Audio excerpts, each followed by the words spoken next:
시편 150편의 말씀입니다. 1절부터 6절까지고요. 1절이 먼저 읽겠습니다. 할렐루야, 그의 성소에서 하나님을 찬양하며 그의 권능의 궁창에서 그를 찬양할지어다.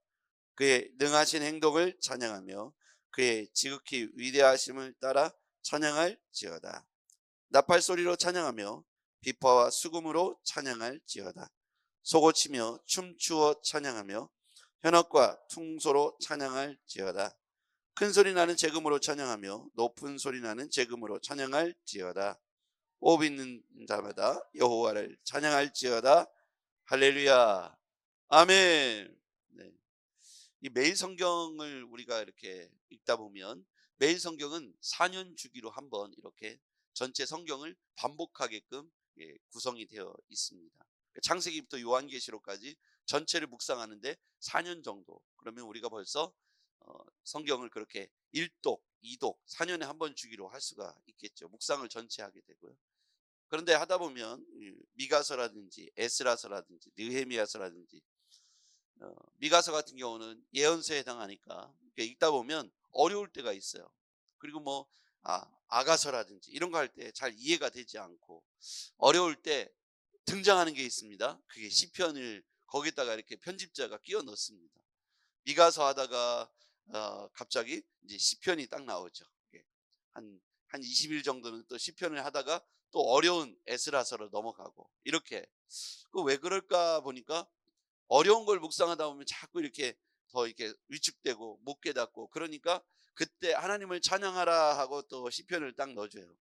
이 시편을 우리가 사실은 몇 번에 나눠서 걸쳐서 오늘 150편까지 이렇게 하게 되는데요. 시편을 읽다 보면 묵상하다 보면 하나님을 찬양하고픈 마음들이 이 시편에 쓴, 이 시편은 운율 있는 곡조 있는 시기도 하지만 또 우리로 말하면 노래이기도 하지 않습니까? 그러니까 시편을 묵상하다 보면 마음이 이렇게 찬양하는 것처럼 기뻐지고 순화되고 힘을 얻습니다. 그런 의미에서 오늘 이 시편 1절부터 6절까지의 말씀을 보면 그 의미로 구성되어 있는 것을 볼 수가 있어요. 1절, 2절, 3절, 4절, 6절 이렇게 각각 나눠져 있는데 1절 먼저 볼게요. 시작. 할렐루야, 그의 성소에서 하나님을 찬양하며 그의 권능의 궁창에서 그를 찬양할지어다. 아멘. 여기에서 성소에서 하나님을 찬양하고 권능의 궁창에서 그를 찬양할지어다. 이것은 장소적 개념입니다.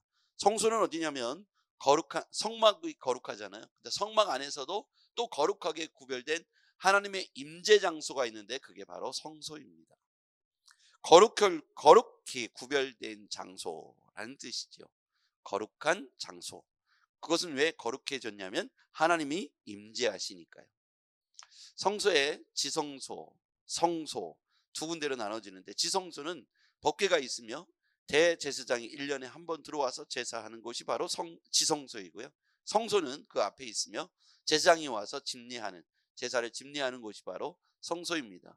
그 안에 가면 떡상도 있고 촛불도 있고 여러 가지 이렇게 진설병도 있고 놓여져 있습니다. 그러면 제사의 예법에 따라서 제사장이 들어와서 거기서 매일 와서 백성들의 죄를 대신하여 하나님 앞에 제물을 올려드리는 것이 바로 성소이지요. 하나님의 임재의 장소입니다. 거기에서 만약에 제사장이 다른 죄를 범한 사실이 있으면 제사장이 그 자리에서 바로 죽었어요. 그 제사장은 에봇이라고 하는 원피스형 옷을 입고 맨 밑에는 원피스 가장 밑에 발 위에는 방울이 달려 있었어요. 그래서 다닐 때 딸랑딸랑 소리가 나면 밖에서 아무도 못 들어오니까, 그 안에 제사장 외에 들어오면 바로 죽으니까, 하나님의 임재 장소니까 끈을 묶고 들어갔어요, 허리에.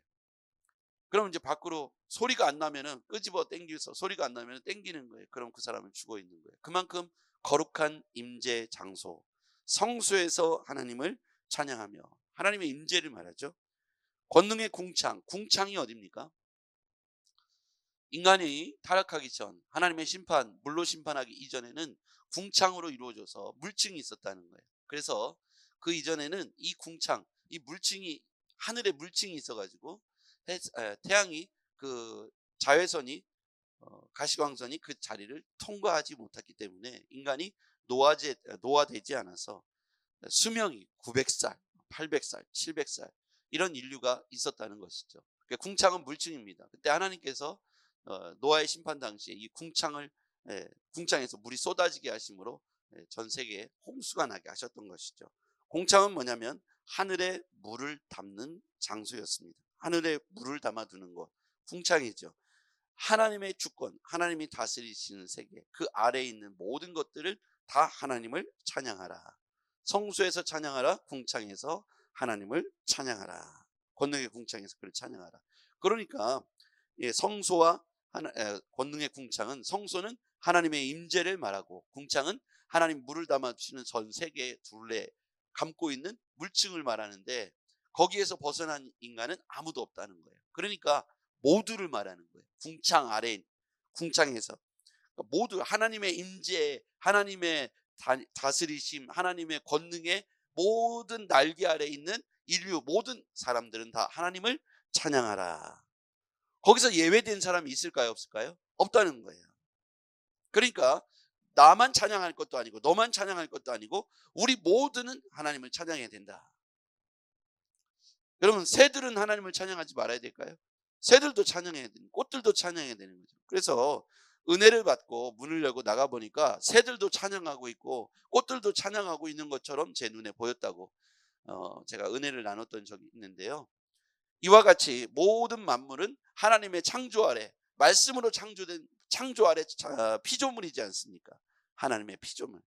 모든 만물은 여호와를 찬양함이 마땅한 것입니다.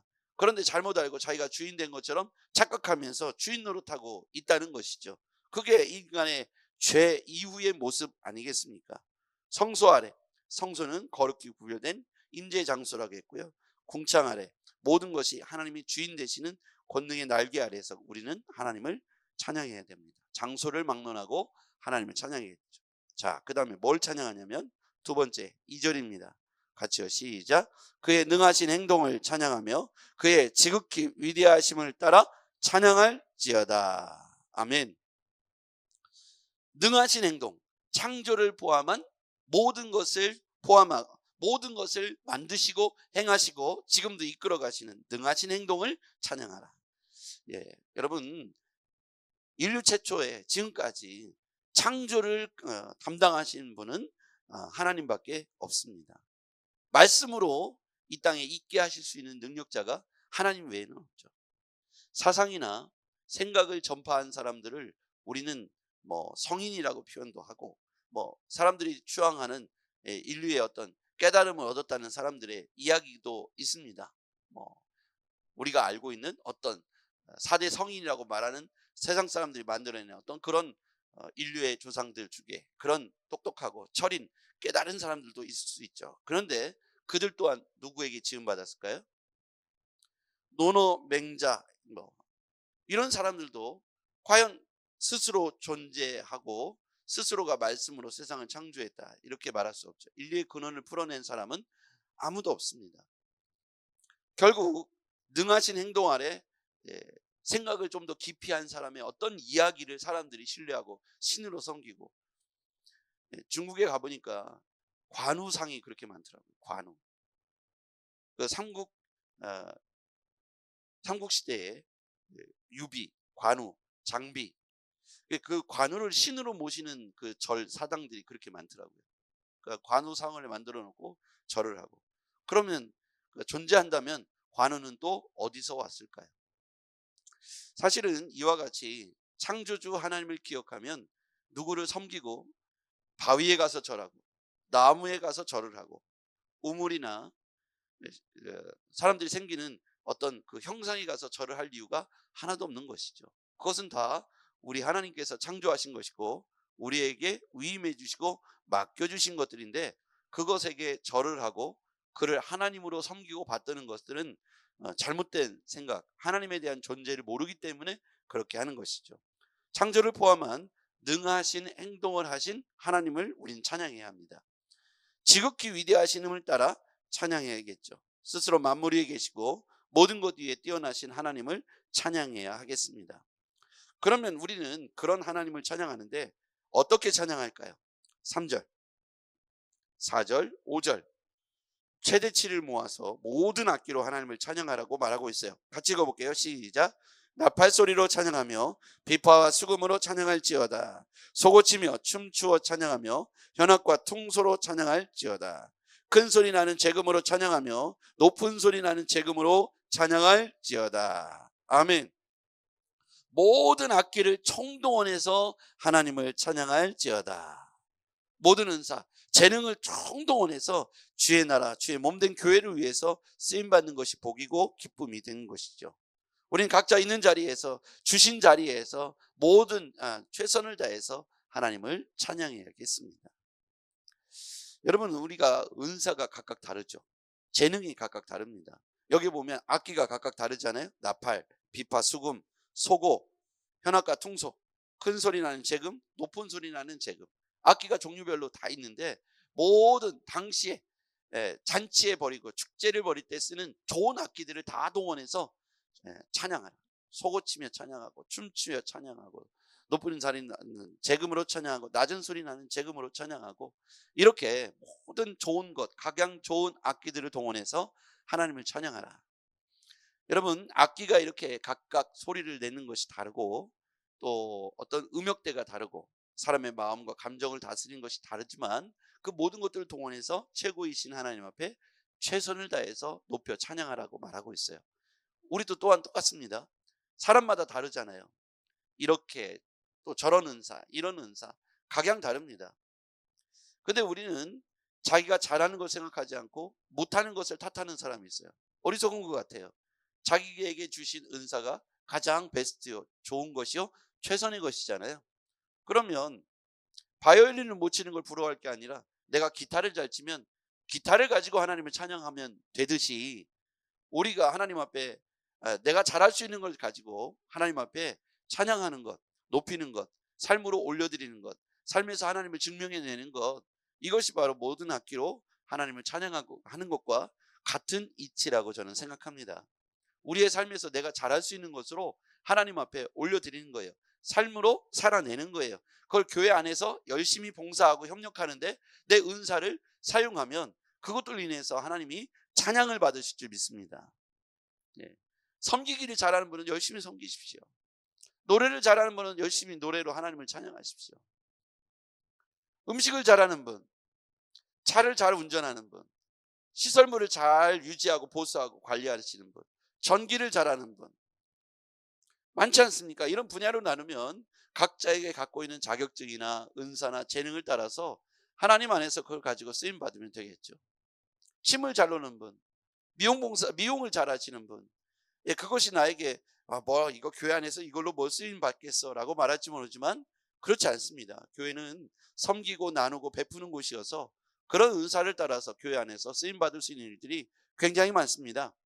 어쩌면 모든 사람들은 앞에 나와서 찬양하거나 앞에 나와서 설교하거나 앞에 나와서 화려하게 악기를 연주하거나 보여지는 어떤 자리에 있는 사람들을 최고로 높이고 나도 저렇게 했으면 좋겠다 부러워할지도 모르겠습니다.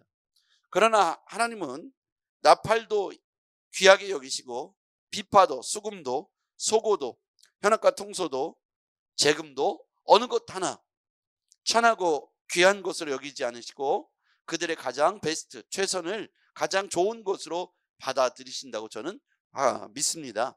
그래서 우리가 우리의 삶에 내 것에 있어서의 최선, 내 삶에 있어서의 최선을 하나님 앞에 높인 것으로 올려드리시기를 바랍니다. 교회는 이와 같이 모든 어린아이로부터 어르신들에게까지 한 분 한 분이 우리한테 너무나도 소중하고 또 그분들의 은사가 교회 안에서 너무너무 소중하기 때문에 여러분이 맡은 자리에서 하고 있는 현재의 그 봉사와 사역들 아니면 여러분이 할 수 있는 재능들을 통해서 할 수 있는 어떤 일들이 저는 가장 귀한 일들이라고 생각합니다. 그것 어느 것 하나에도 여러분 소홀함 없이 주께 대하듯 모든 은사, 모든 재능을 다 동원해서 주의 나라 몸된 교회를 위해서 멋지게 쓰임받기를 주의 이름으로 축복합니다. 그리고 각자의 자리가 어떤 사람은 나는 이런 자리, 저런 자리, 이런 자리, 저런 자리 삶의 자리가 각각 다를 수 있어요. 가정에서 혹은 직장에서 사업장에서 교회 안에서 삶의 자리가 각각 다를 수 있습니다. 그러나 그 자리는 그에게 꼭 맞는 자리일 수도 있고요. 아니면 아직 과정인 자리도 있을 수 있습니다. 여러분, 우리가 어떤 자리든 마치 다양한 악기로 하나님을 찬양하듯 어떤 자리에 있든 여러분이 있는 자리에서 하나님 앞에 할 수 있는 최선의 것이 무엇인가를 찾아내고 최고의 하나님께 최선을 다하면 그 자리가 여러분에게 가장 빛나는 자리가 될 것이고 보배로운 자리가 될 것입니다. 내 자리는 저긴데 늘 생각하지 마시고 현재 있는 자리에서 자기가 낼 수 있는 가장 최고의 음을 내고 최선의 음악 소리를 통해서 이 악기로 하나님께 영광 돌리듯 비유하자면 여러분의 있는 각자의 자리가 최선의 자리가 될 수 있도록 있는 자리에서 베스트 최선을 다해 보시기를 바랍니다. 6절에 보니까 호흡 있는 자마다 여호와를 찬양할지어다. 호흡은 생명이라고 말할 수 있겠죠. 생명을 주신 목적은 하나님을 높이고 찬양하는 것입니다. 그래서 우리가 숨 쉬는 날 동안 제일 많이 해야 될 게 하나님을 찬양하는 것입니다. 하나님을 높이고 영화롭게 하는 일에 오늘도 여러분의 호흡과 생명이 있는 동안 크게 멋지게 하나님을 찬양하시길 바랍니다. 기도하겠습니다. 전능하신 아버지 하나님, 하나님을 찬양하는 그 일에 호흡이 있을 때마다 생명이 주어진 그 순간에도 아버지 하나님 마지막 순간까지 하나님을 찬양하고 높이는 일에 쓰임받하여 주시옵소서. 우리의 사는 날 동안 하나님, 우리 자신을 위해서 사는 것이 아니라 주의 나라와 영광을 위하여 몸된 교회를 위하여 우리 재능과 은사 목소리로 최선을 다하여 정말 아름다운 소리 나는 악기와 같이 쓰임받게 하여 주시옵소서. 예수님의 이름으로 기도하옵나이다. 아멘.